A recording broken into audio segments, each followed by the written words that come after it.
Today I'll be showing you how to perform a reset on a Powerbeats 3 wireless.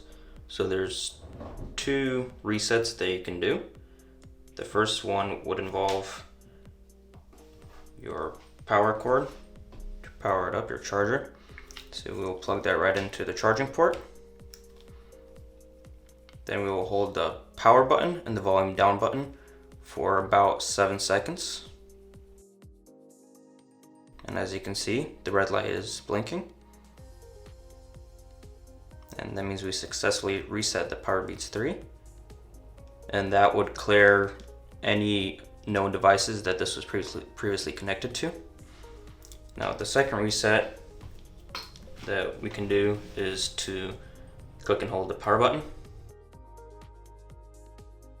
And we will just keep holding it. And after it starts blinking white, we will hold it for roughly 10 seconds. And we will release.